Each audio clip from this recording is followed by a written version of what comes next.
Hello everyone, Sityak Sa Inchet. I am Inchet, Sean Atleo, National Chief of the Assembly of First Nations, and this is the AFN's web update for me. It's been a very interesting month in Ottawa with the recent federal election.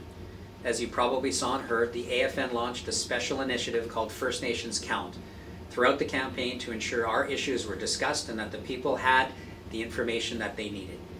We hosted a virtual summit among First Nations on our issues, and then a town hall with the parties, all carried live on the internet so that as many people as possible could participate. We also had the opportunity to work with media throughout the campaign, and I'm happy to say that all of the major networks and publications covered First Nations issues in one way or another. As everybody knows, we now have a new federal government in the House of Commons, a Conservative majority government with the New Democratic Party as the new official opposition. I also want to congratulate the 7 members of Parliament who are Indigenous. There are 2 Métis members from Manitoba, 4 First Nation members, and 1 Inuit member that make up this new Parliament. One thing for certain is that the previous minority Parliament was ill-equipped to deal with First Nations issues. With small planning windows of a few months or less, we did not see any broad approach or plan to consistently deal with our issues. A majority government brings some stability to Parliament, and we see this as an opportunity to advance our issues and work with the government to craft a real plan that will lead to real change.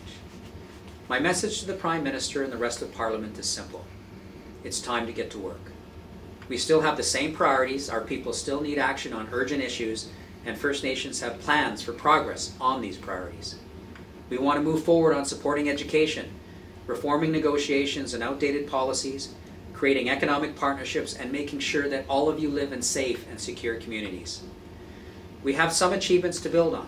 First Nations, first among them is Canada's endorsement of the United Nations Declaration on the Rights of Indigenous Peoples. We see the UN Declaration and its principles of partnership and respect as the way forward. I'm presenting to the UN Permanent Forum on Indigenous issues this month on this very subject, and I will be making recommendations on how Canada can work with us to give life to the Declaration. We want to work to advance a meeting between the Prime Minister and First Nations leaders, a First Nations Crown gathering, as soon as possible. We will need to immediately advance the government's commitment to work with us in partnership on First Nations education. The election created some delays, but now we need to move quickly on the national panel on K-12 education and other efforts. We remain focused on the need for fairness and equity for our kids. This means we must drive change, advance First Nations control of First Nations education by building sustainable, effective systems that are properly funded and supported. We aim clearly at a budget commitment that will deliver this fundamental reform in 2012. All of these are examples of the agenda that we've been pushing forward for the past year.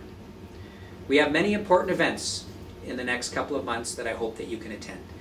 These include the AFN International Indigenous Summit on Energy and Mining in Niagara Falls, Ontario on June 27th to the 29th, and also our AGA that will be hosted in Moncton on July 12th to the 14th with the theme In the Spirit of Peace and Friendship, a direct reference to our enduring and essential treaty relationship.